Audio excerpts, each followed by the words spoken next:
От тишины звенело в ушах. А потом раздались первые звуки, резкие, как воронье карканье. Послышалась русская речь, но даже она казалась чужой и непонятной. Эти люди, кто они?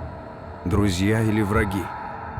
Сквозь туман не разобрать ни национальности, ни знаков различия. Так можно сойти с ума. Нет, надо успокоиться. Сейчас здесь нет никаких врагов. Некого убивать и неоткуда ждать пули. Смерти нет и не будет еще несколько минут, пока не прозвучит сигнал о конце перемирия. Летом 1855 года никто не мог сказать наверняка, долго ли еще протянется эта война и кто выйдет из нее победителем.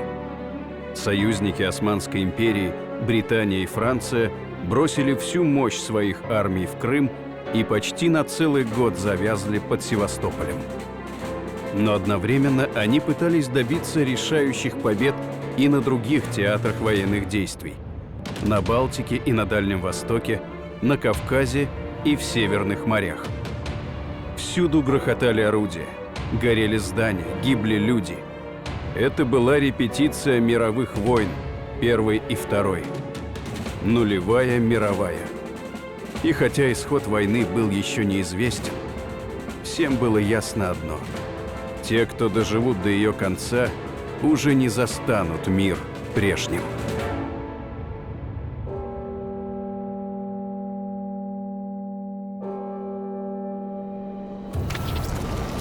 Весной 1854 года Британия и Франция, вступив в коалицию с Османской империей, объявили войну России. В июне русская армия была выведена из Дунайских княжеств, Молдавии и Валахии. Тем самым устранялся формальный повод для войны с западными державами. Однако союзники, преследуя цель ослабления Российской империи, атаковали наши границы на Балтике, в Арктических морях и на Тихом океане. Попытка превосходящими силами взять Петропавловский порт на Камчатке была отбита защитниками города. А главным русским крепостям в Финском заливе Кронштадту и Свеоборгу союзники так и не смогли подступиться. Не достигнув успехов в Северных морях, в качестве главной цели они избрали Севастополь, базу русского Черноморского флота. Крымская армия России под командованием князя Меньшикова дала несколько кровопролитных сражений, но так и не смогла отбросить неприятельские войска от Севастополя. Уже 9 месяцев город находился в осаде, периодически подвергаясь бомбардировкам. Лидером севастопольской обороны стал адмирал Нахимов. В мае 1855 года союзники в Крыму получили значительные подкрепления и планировали взять город штурмом. Однако были отброшены на прежние позиции.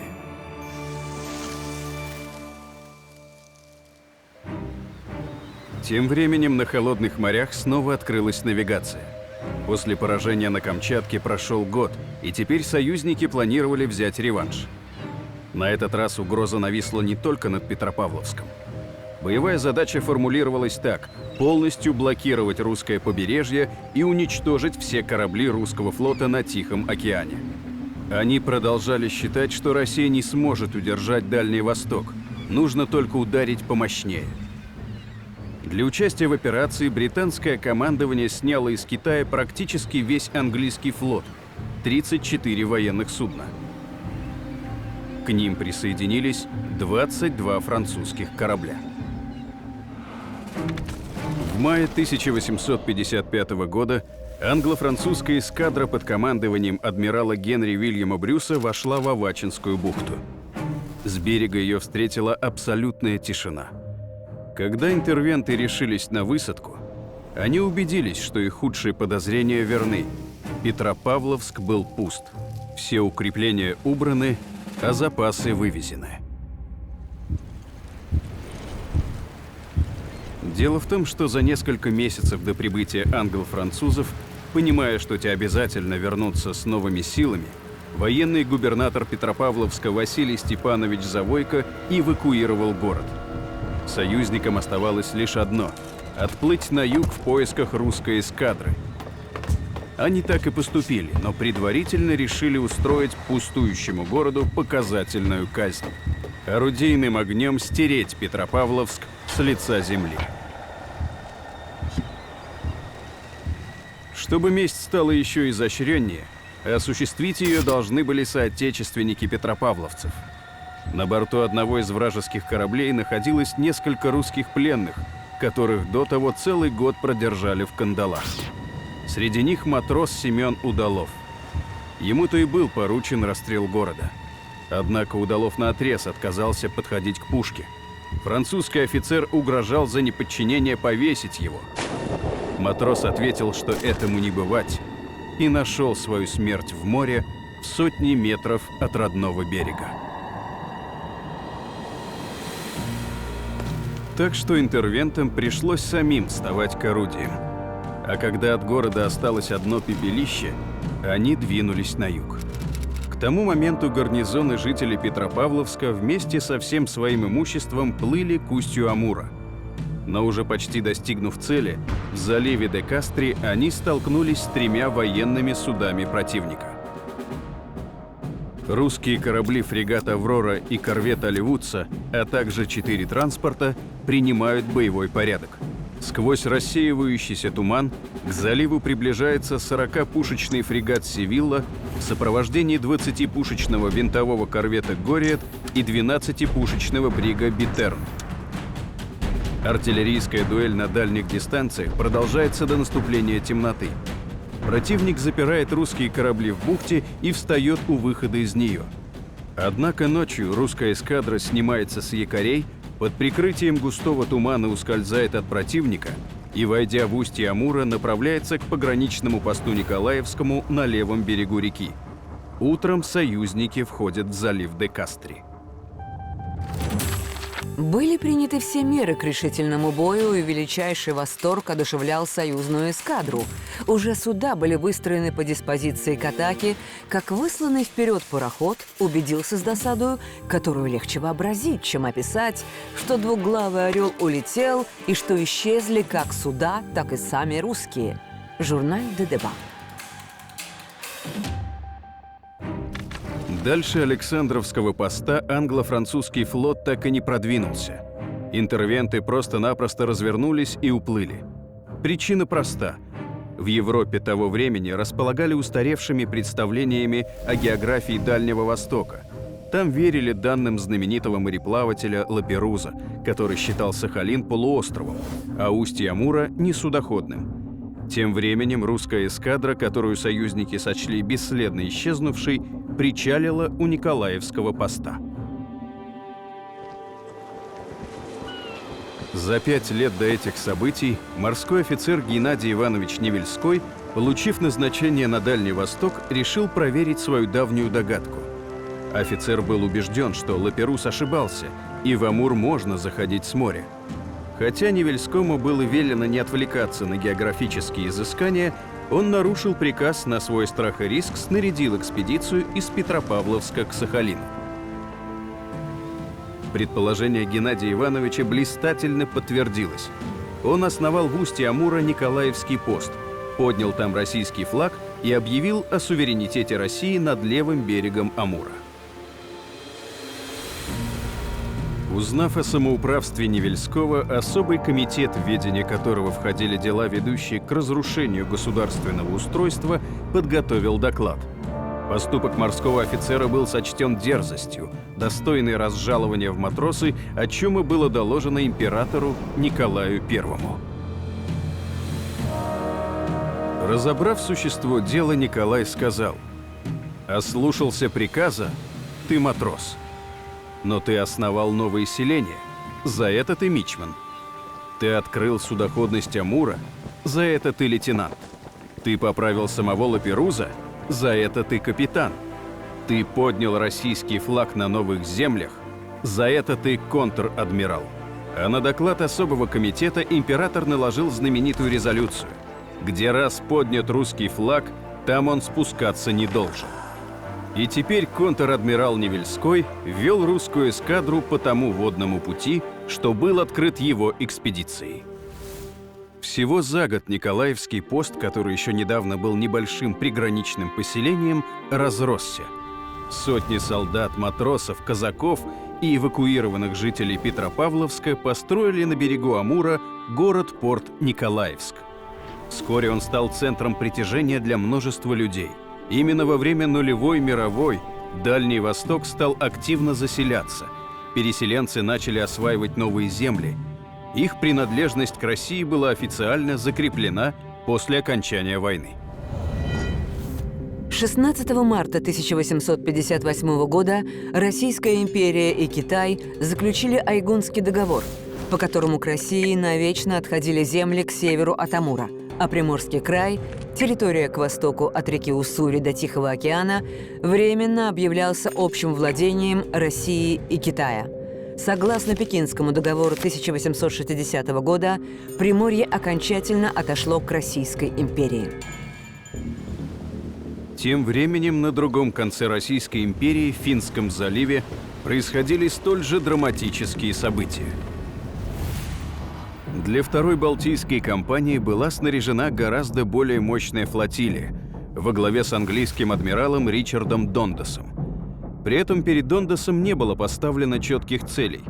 В качестве программы «Максимум» предполагалось овладение Кронштадтом, однако было неясно, что следует делать в случае успеха, ведь союзники не стали посылать к берегам Финского залива сухопутную армию. Россия же, учитывая прошлогодний опыт, прекрасно подготовилась к появлению неприятеля. На Балтийском побережье, Финляндии, Эстляндии, Курляндии, Динабурге и Петербурге была сосредоточена огромная армия – 302 785 человек и 436 орудий. Обороноспособность главных крепостей Кронштадта и Свеоборга также была повышена. Усилен флот, укреплены береговые батареи. Кроме того, на подступах к берегу было заложено более 1500 подводных мин нового типа, конструкцию которых изобрел академик Якоби. В отличие от мин, которые шведский заводчик Альфред Нобель втридорого продавал российскому правительству, гальваноударные или самовоспламеняющиеся мины конструкции Бориса Семеновича Якоби отличались надежностью в использовании и высокой эффективностью. За счет воздушной камеры в их корпусе мины Якоби обладали собственной плавучестью. Они располагались в 640 метрах от берега. В каждой из мин находился заряд в 35 фунтов пороха, около 16 килограммов, а взрывались мины током с помещенной на берегу гальванической батареи. Главной заботой Ричарда Дондаса стало вылавливание этих адских машин. Очень скоро адмирал убедился, что его шансы на взятие Кронштадта равны нулю, и двинул свою флотилию на Свеоборг. 25 июля в 3 километрах от внешней линии свеоборгских укреплений располагается неприятельский флот. 27 линейных кораблей, 21 мортирное судно, 25 канонерских лодок, 7 паровых фрегатов, 2 корвета и 1 бриг. 28 июля в 7 часов утра эскадра начинает бомбардировку крепости. Русские отстреливаются.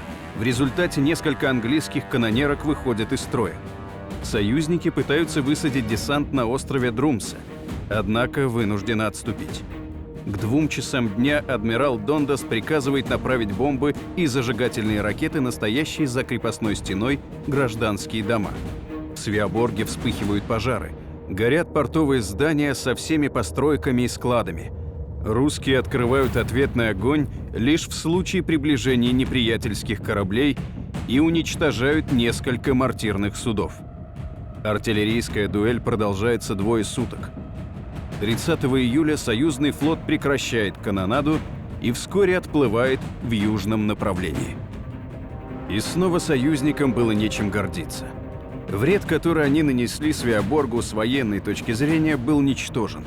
Кронштадт оказался еще более неприступен, чем в прошлом году, и для российской столицы не возникло ни малейшей угрозы. Тем важнее для союзников становился другой театр военных действий – Крымский. После победы 6 июня, когда защитники Севастополя отстояли Малахов-Курган и не позволили неприятельским войскам взять город штурмом, союзники готовились к реваншу и ждали новых подкреплений. Понимая это, князь Горчаков распорядился о строительстве моста через Большую бухту между южной и северной сторонами Севастополя на случай отступления. Командующий полагал, что сдача города допустима. С ним был не согласен адмирал Нахимов, твердо решивший оборонять Севастополь до последнего. В эти дни адмирал получил указ императора Александра II о назначении ему аренды, значительной ежегодной денежной выплаты, получаемой независимо от регулярного жалования. Однако, узнав о награде, Нахимов был едва ли не раздосадован. «Да на что мне аренда? Лучше бы бомб прислали».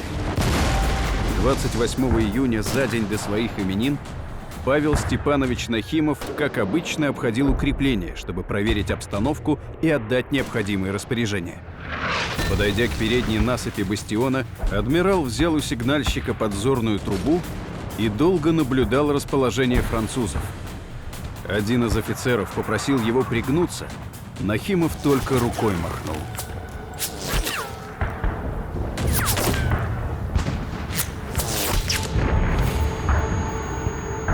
Пуля, явно метившая в адмирала, ударила ему в лицо, пробила череп и вышла у затылка.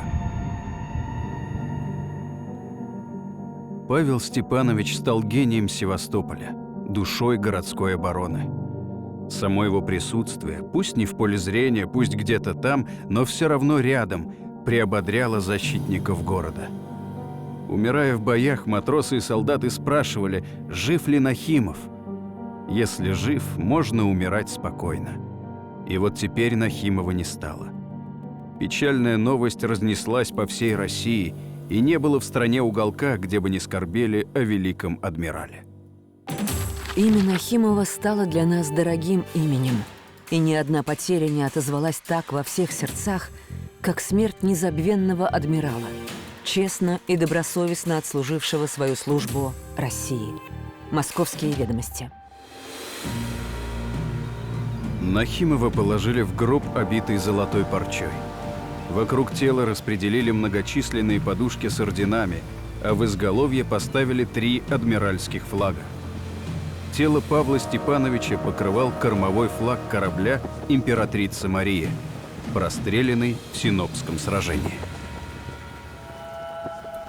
После смерти Нахимова настроение в Севастополе изменилось. Союзники все ближе подбирались к городу, строили новые батареи, рыли траншеи. Наступила растерянность, что делать дальше. Горчаков склонялся к отступлению, считая продолжение обороны бессмысленным. Император Александр полагал, что сдавать город рано. Надо сделать еще одну решительную попытку снять осаду. Получив письмо от императора, Горчаков собрал военный совет.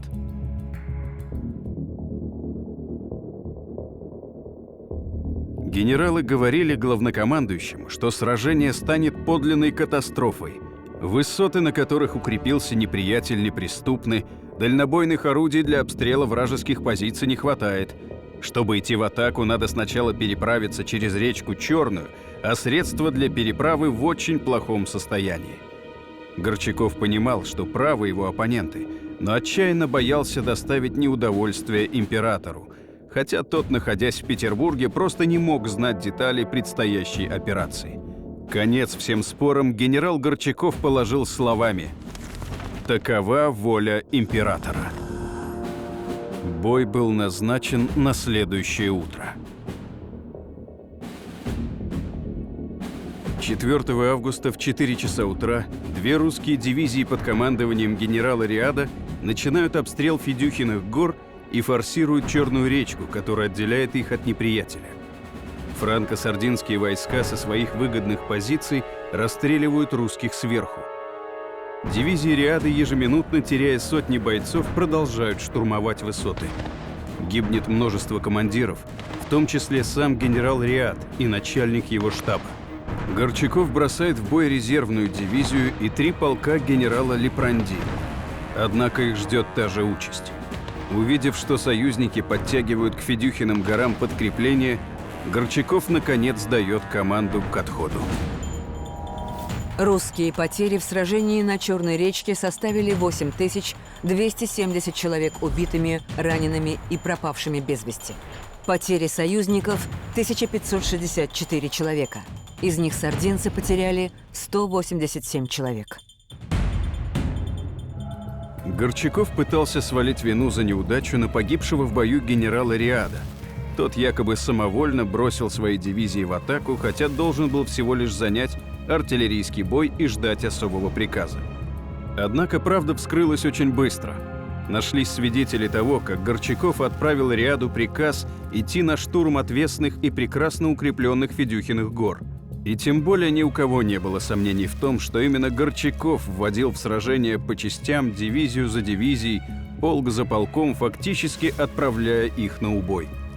Даже фельдмаршал Паскевич, бывший наставник Горчакова, открестился от него. Паскевич Горчакову. Что вам указывали совесть и честь? Откровенно сознаться перед государем в невозможности исполнить его волю и затем просить отозвать вас из армии как человека, не оправдавшего доверия. Вот как вы должны были поступить. И тогда на душе вашей не лежала бы кровь 10 тысяч жертв, погибших под Черной. После таких тяжелых и кровопролитных боев обычно наступает передышка. Однако у защитников Севастополя не было времени собраться с силами. Уже на следующий день после сражения на Черной речке началась новая бомбардировка. Союзники не жалели артиллерийских зарядов. Уничтоженные укрепления защитники пытались восстанавливать по ночам, но это было напрасным трудом. Новые удары снова разрушали то, что было результатом сверхчеловеческих усилий. Пули косили солдат, матросов и офицеров. В день город терял до 2500 своих защитников. Грохот был слышен за много километров от Севастополя. Но ответный огонь русских батарей был слабым. Понимая, что неприятель вот-вот пойдет на штурм, в Севастополе экономили снаряды. Генерал Тотлебен, который только-только пришел в себя после очередной контузии, планировал заминировать Малахов курган, чтобы остановить союзников на пути к городу. Но не успел.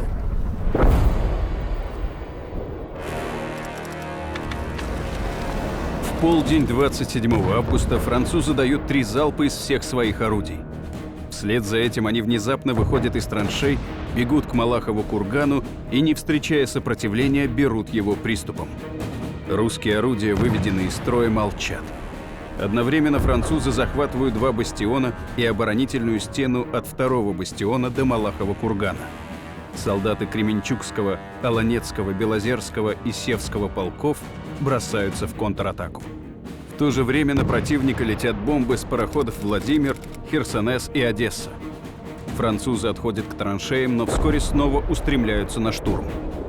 Русские снова отбрасывают их назад штыковым ударом. Во время 3-го штурма неприятелю на мгновение удается снова овладеть стеной и 2-м бастионом. Но русские взрывают находящийся под стеной пороховой склад. Множество французов вместе с землей и камнями взлетают на воздух. Тем временем резервные войска Крымской армии пытаются выбить неприятеля с Малахова кургана.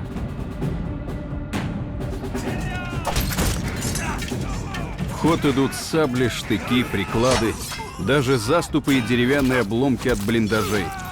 Солдаты падают один за другим под пулями, которые бьют их в упор, но ни один из них не оставляет своего места. Силы не равны, и вскоре над курганом взвивается французский флаг. Устроившись на Малаховом кургане, французы долго не могли понять, откуда на них летят пули. Никто из них не мог даже предположить, что 30 русских солдат во главе с офицером Данильченко не ушли с Малахова кургана вместе с остальным гарнизоном, а укрылись под каменной аркой и продолжают отчаянно обстреливать 15-тысячное войско противника. Когда французы вычислили местонахождение горстки храбрецов, они забросали их гранатами. Весь окутанный густым дымом, Данильченко продолжал стрелять, ничего не видя перед собой и лишь стараясь придать пулям направление, параллельное земле, пока вслед за остальными не встретил героическую смерть.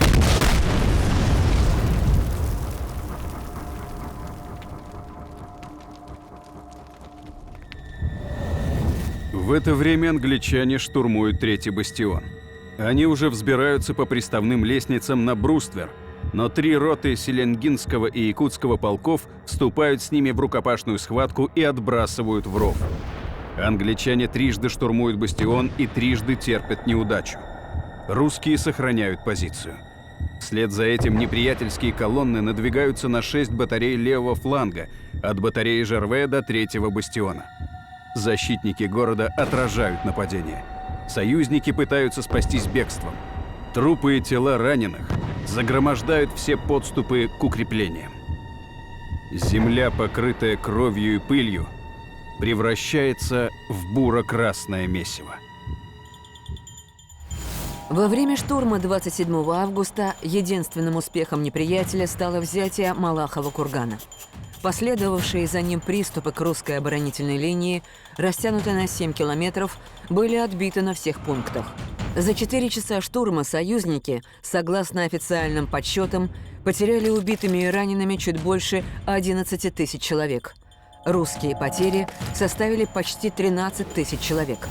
По распоряжению взявшего Малахов курган генерала Макмагона, будущего президента Французской Республики, павших в последнем штурме российских и французских солдат похоронили в общей братской могиле. Это был 349-й день обороны Севастополя. Но союзники вплоть до захода солнца не знали, что он окажется последним. Битва казалась им почти проигранной, и они успокаивали себя тем, что завтра ее можно будет продолжить. Когда по французским траншеям разнесся слух, что русские войска оставляют город, ему сначала не поверили. Последние русские отряды переходили на северную сторону Севастополя в полном молчании. Тишину августовской ночи нарушали только всплески ядер и бомб, падавших в воду по обе стороны от моста. Да еще моряки, воспитанники Нахимова, кое-где шумели. Да как же это Севастополь оставить? Мы здесь должны помирать, а не уходить. Что же об нас в России скажут?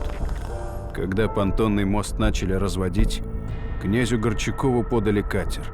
Генерал спускался с пристани с натянутой улыбкой, но уже собираясь сесть в катер, поднял глаза в чистое, без единого облачка ночное небо, взял за руку своего адъютанта и сказал: «Я вижу мою несчастную звезду». Догорают укрепления Севастополя. Взрываются пороховые склады. Все здания разрушены, потоплены последние корабли Черноморского флота. Город полностью вышен. 2 дня союзники не решались войти в город, полагая, что он заминирован.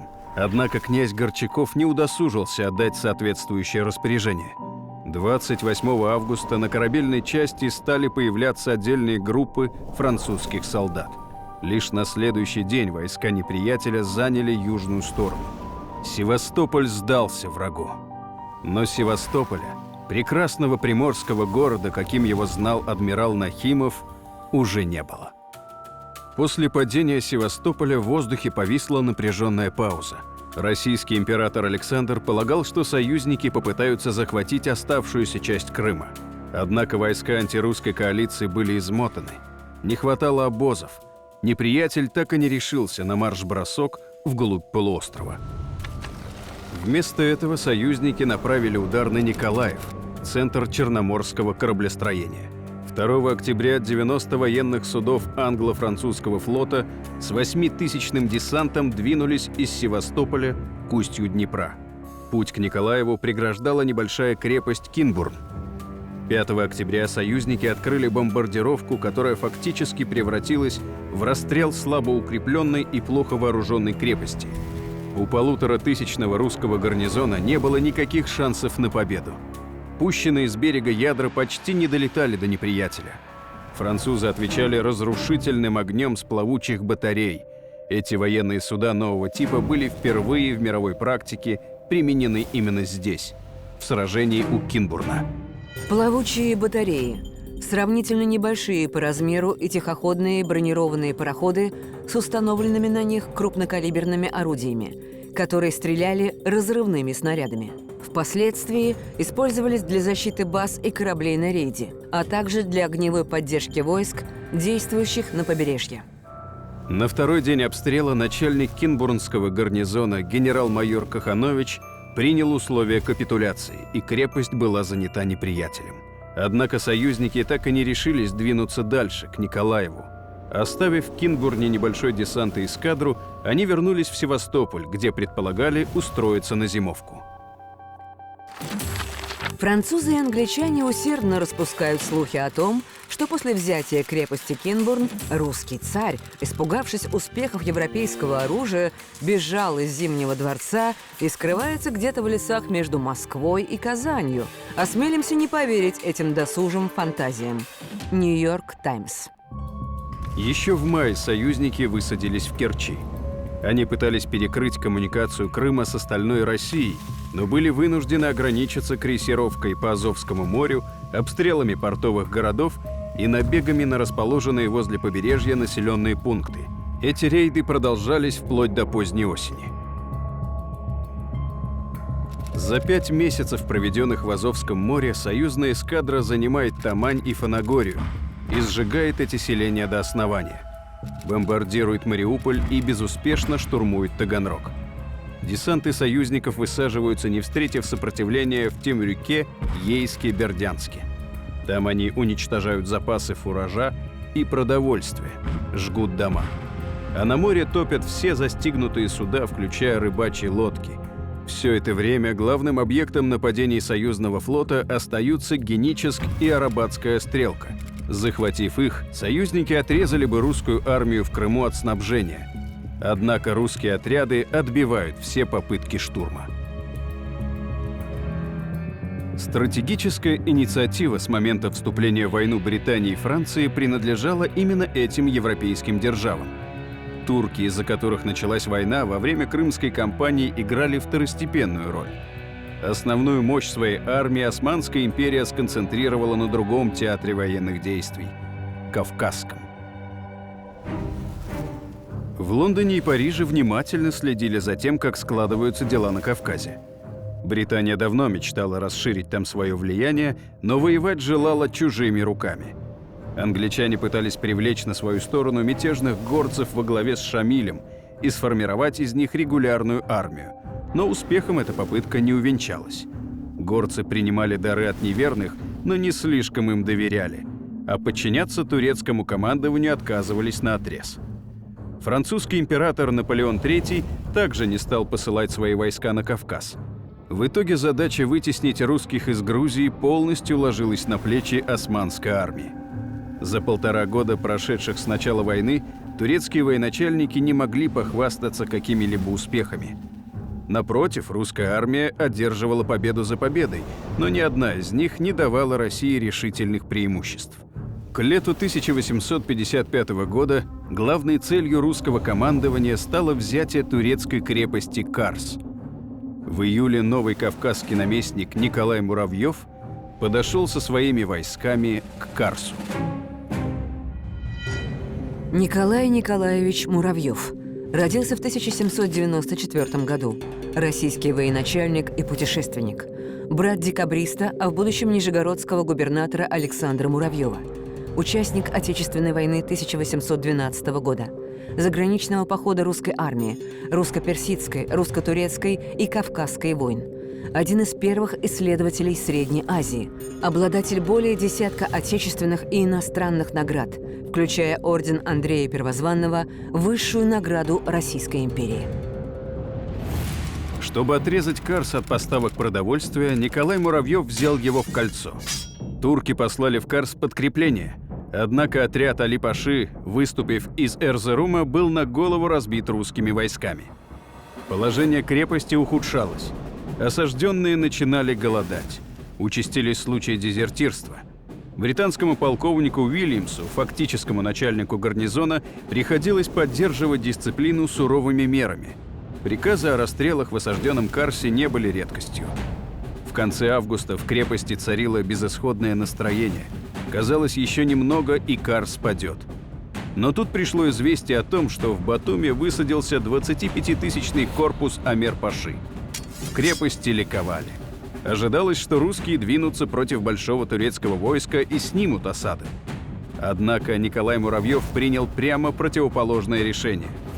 Не теряя времени, брать крепость штурмом.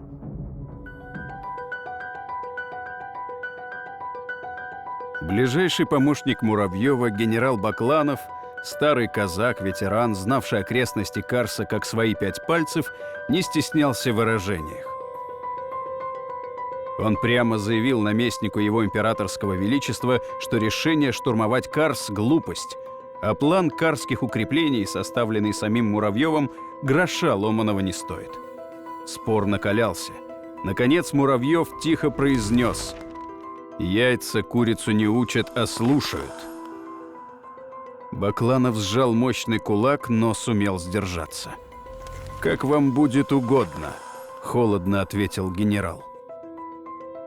План проведения штурма Муравьев составлял единолично.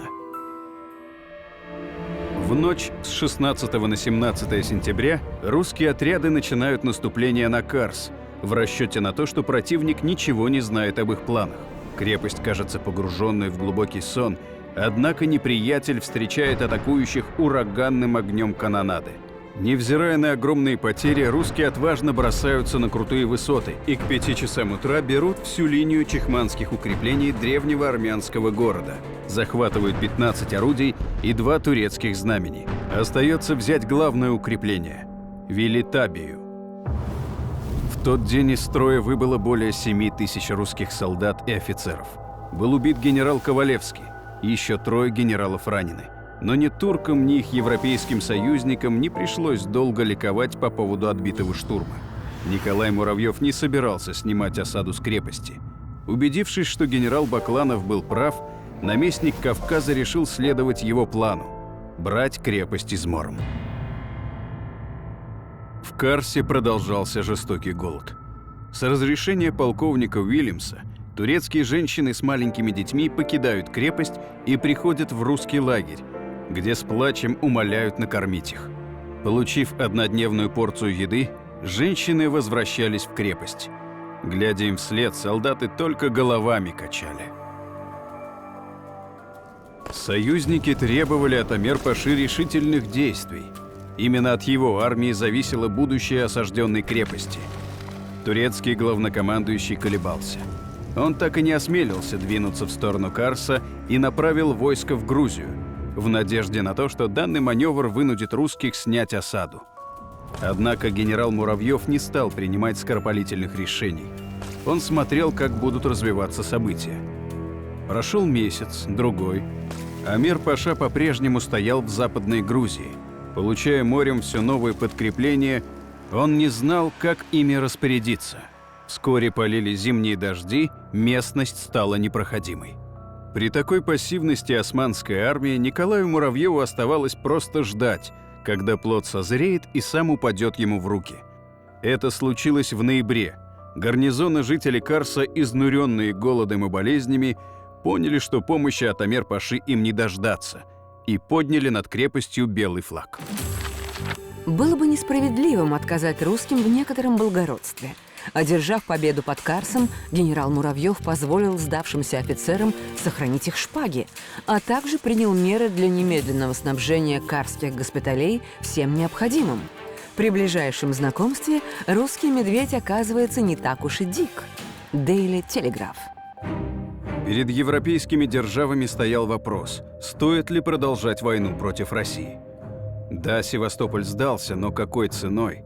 На других театрах военных действий сколько-нибудь заметных успехов и вовсе не наблюдалось.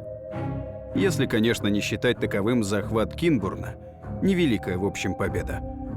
А тут еще пришла весть о том, что Муравьев со своими войсками взял Карс, отхватив вместе с ним весьма значительный кусок, принадлежавший туркам Армении. Если русские будут продолжать в том же духе, то еще неизвестно, чем это закончится. Внутри антироссийской коалиции намечался раскол.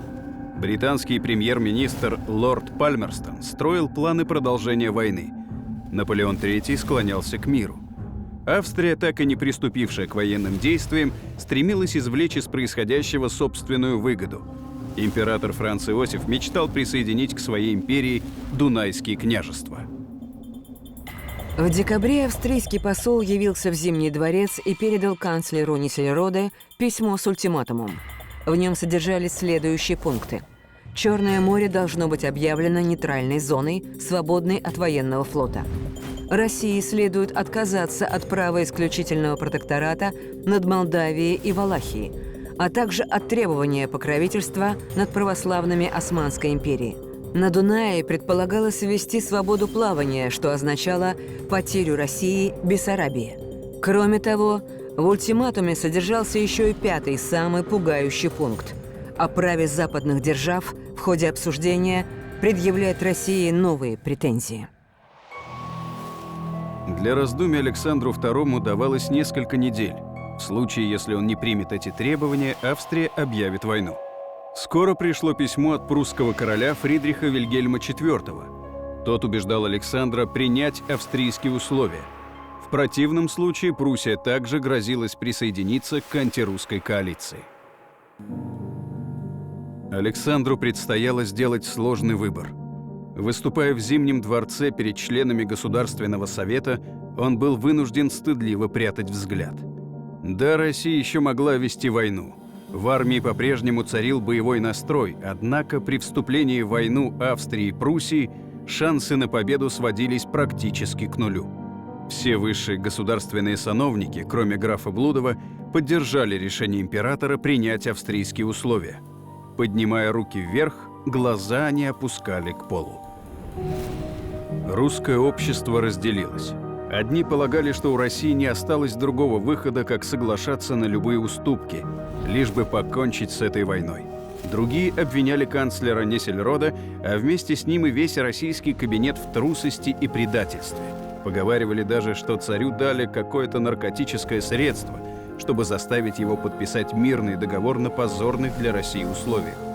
Когда в театре давали Дмитрия Донского, представление пришлось прервать после слов «Ах, лучше смерть в бою, чем мир принять бесчестный». Зал устроил актеру бурную овацию. Другого актера, игравшего героя, который советовал заключить мир, освистали. Но каковы бы ни были настроения в обществе, для Александра дороги назад уже не оставалось. Окончательные условия мира предстояло обсудить в Париже. В качестве полномочного представителя Российской империи туда отправился князь Алексей Орлов. Орлов Алексей Федорович родился в 1787 году. Внебрачный сын Федора Орлова, одного из братьев Орловых, которые помогли Екатерине II взойти на престол. Генерал от кавалерии, участник наполеоновских войн, крупный дипломат. После смерти Александра Бенкендорфа возглавлял третье отделение собственной его императорского величества канцелярии, высшего органа политической полиции. Но не имея склонности к жандармским делам, передал их своему заместителю Леонтию Дубельту. В Париже князя Орлова ждал совсем не тот прием, что он ожидал. К неудовольствию послов европейских держав Наполеон III выказал российскому представителю свое благоволение, пригласил в личный кабинет. В ходе дружелюбной беседы, проходившей за закрытыми дверями, последний император Франции говорил, что искренне расположен к новому русскому государю, а к его отцу Николаю питал исключительное уважение. После обмена любезностями Наполеон перешел к делу. Он согласился с тем, что требования Австрии и Британии чрезмерны, и пообещал князю полную поддержку Франции в деле заключения мира на максимально выгодных для России условиях. Это не было уловкой. Наполеон III действительно считал свою миссию в этой войне выполненной. Он в буквальном смысле отвоевал уважение к своему императорскому титулу, укрепил свои позиции в Европе, взял реванш за поражение своего дяди Наполеона Бонапарта и теперь мог почивать на лаврах. Великая Россия была ему не нужна, но и слабая, униженная Россия не представляла для него никакой выгоды, ведь это означало бы чрезмерное возвышение Британии. Так, с согласия Франции, в ходе Парижского конгресса был отвергнут таинственный 5-й пункт австрийского ультиматума, под которым, как выяснилось, имелся в виду отказ России от своих владений на Кавказе. Точно так же в окончательный текст мирного договора не вошло требование о разрушении порта Николаев, А вместо потери всей Бессарабии России пришлось уступить Молдавскому княжеству лишь малую ее часть. В обмен на Карс и другие занятые русскими войсками османские владения союзники возвращали Российской империи Севастополь, Балаклаву, Керчь и Кинбурн. Самым болезненным стал запрет иметь боевой флот в Черном море. Но такой же запрет распространялся и на Османскую империю. Когда теплым мартовским утром 101 пушечный выстрел возвестил о заключении Парижского мирного договора, лишь один человек чувствовал себя жестоко обманутым. Франц Иосиф, австрийский император, предавая своего благодетеля императора Николая, а затем и его сына Александра, сам стал жертвой французских интриг. Франц Иосиф надеялся в обмен на присоединение к антирусской коалиции захватить Дунайские княжества, прирастить свои территории, не потеряв ни одного солдата. Но у Франции были другие цели. Вскоре Луи Наполеон отнимет у Австрии ее итальянские владения, Ломбардию и Венецию.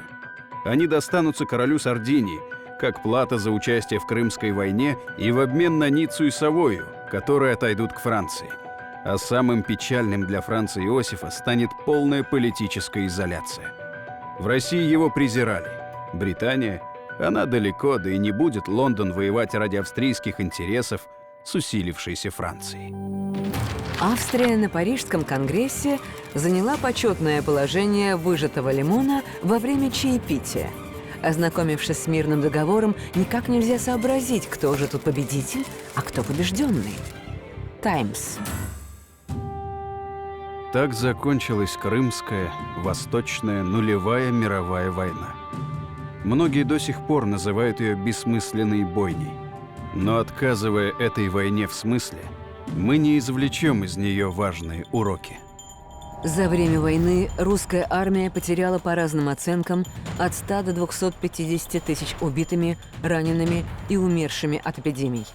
Государственные траты на войну составили 800 миллионов рублей. В результате финансовая система Российской империи была расстроена. Рубль был обесценен более чем в 2 раза. Снова выйти на бездефицитный бюджет страна смогла только через 15 лет. Уже через год после окончания войны Россия была вынуждена отменить протекционистские тарифы, и британские товары широким потоком хлынули на российский рынок. Британия не смогла добиться своих главных целей – полного разгрома русской армии и флота и отторжения от Российской империи при Черноморье с Кавказом, Крымом, Финляндией и Дальним Востоком. Также союзникам не удалось лишить Россию морских портов и запереть ее в допетровских пределах. Однако в результате войны было ослаблено влияние России на Балканах. Кроме того, страна на 15 лет лишилась Черноморского флота. Запрет держать военно-морские суда в Черном море будет отменен в 1871 году, а еще через 7 лет Россия вернет утраченную часть Бессарабии. Сколько раз повторялся тезис про отсталость России. Якобы из-за нее мы проиграли войну с цивилизованной Европой. Но был ли военный проигрыш? Ни на Балтике, ни на Тихом океане, ни в арктических морях союзникам было просто нечем похвастаться. На Кавказе наша армия одерживала победу за победой. Европейской прессе пришлось раздувать любой ничтожный успех союзных войск, превознося его до небес. Да, Российская империя потерпела дипломатическое поражение. Слишком много ставила на союз Британии. Не сомневалась в преданности Австрии. Слишком значимым было наше европейское реноме. Слишком страшно им было пожертвовать. Но в Европе знали, что на северную сторону Севастополя русские ушли непобежденными. Мир запомнил, как на Балтике солдаты-ветераны защищали Аландские острова, а монахи, крестьяне и охотники отбросили интервентов на русском севере и Дальнем Востоке. События той войны ясно показали, что вооруженным путем Россию сломить невозможно. Побудить к пересмотру позиций – да. Поставить на колени – нет. Александру II эта война досталась по наследству. И теперь, когда наступил долгожданный мир, он остался наедине с огромной страной, выдержавшей страшные удары, но не павшей духом. Император думал о Нахимове и Корнилове, о десятках тысяч солдат, матросов и офицеров. Ради чего они отдали свои жизни? Какой будет их родина? Вскоре в России началась масштабная перестройка всех сфер государственного устройства. Были проведены военная, финансовая, судебная, земская, образовательная реформы. Отменены крепостное право и 25-летняя воинская повинность. К проектам обновления общественной жизни император привлек лучших людей страны, как военных, так и гражданских специалистов. Решившись на эти перемены, Александр II перестал оглядываться на ненадежные союзы с западными державами. А позже другим императором Александром III будут сказаны слова: «У России только два союзника – армия и флот».